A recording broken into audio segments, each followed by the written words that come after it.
ഈ നാട്ടുകാർ ഇന്നേ വരെ കാണാത്തൊരു സാധനം. വാ കാണിച്ചു തരാം.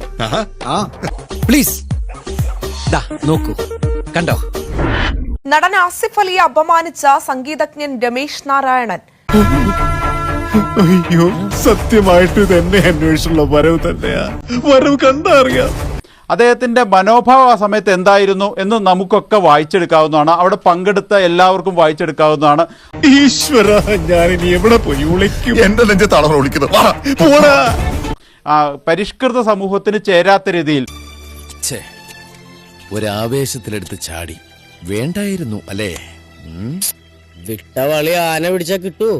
ഒരു യുവനടനെ അപമാനിക്കുന്ന രീതിയിൽ ഈ അറിവ് എവിടുന്ന് കിട്ടി? പത്രത്തിൽ നിന്ന് അടിച്ചു മാറ്റിയതാ. നടക്ക്. ഞാൻ നിന്നെ മനഃപൂർവ്വം ചതിക്കുന്നു എനിക്ക് തോന്നുന്നുണ്ട്. തോന്നുന്നുണ്ട്.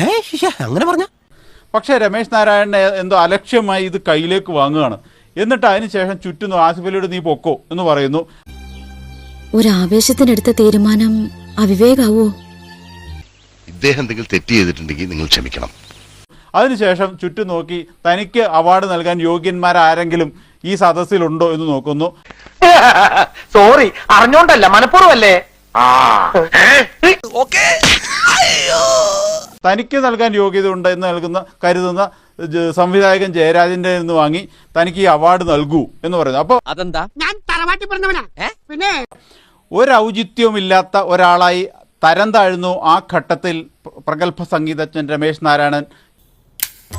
എന്റെ ഗ്രഹനിലയും കൂടി അറിയാനുള്ളൂ അല്ലേ? അതും അറിയാം.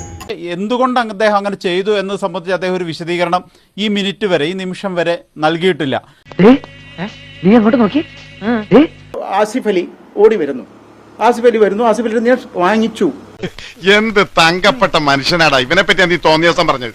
എന്റെ അറിവില്ലായ്മ കുറവുണ്ട് അങ്ങനെ പറഞ്ഞു പോയതാണ്. പക്ഷെ എനിക്കൊരു ആഗ്രഹം ഉണ്ടായിരുന്നു, ജയരാജും കൂടി ഇരിക്കുന്നുണ്ട് മുന്നിൽ. അപ്പോൾ ഒറ്റയ്ക്കല്ല, ജയരാജും കൂടെ ഈ വേദിയിൽ വരണം. അപ്പൊ ഒറിജിനൽ അല്ലല്ലേ? എന്റെ പൊന്ന് സാറേ, ഞങ്ങൾക്ക് രണ്ടുപേർക്ക് മാപ്പ് തരണം. ഒരിക്കലും ഞാൻ ഇവന് ഒത്തു കളിക്കില്ല. ഒത്തുകളിയാ പറയണോ? അതെ, ഞാൻ പബ്ലിക്കിന്റെ മുതല് കാണും. ഇവൻ പബ്ലിക്കായി തന്നെ പോകും. ഒടുവിൽ പബ്ലിക്കിന്റെ കണ്ടി പൊടിയിട്ട് ഞങ്ങൾ മുങ്ങും. ജയരാജ് വരുന്നു. ജയരാജ് വന്നു കഴിയുമ്പോഴേക്കും എനിക്ക് പിന്നെ ആസിഫ് അലി ഇല്ല അവിടെ. ആണോ? എന്തൊക്കെ ഉണ്ടെങ്കിലും ഇതുപോലൊരെണ്ണം മതിയല്ലോ. തൽക്കാലം ഇത്രയും മതി. വരട്ടെ.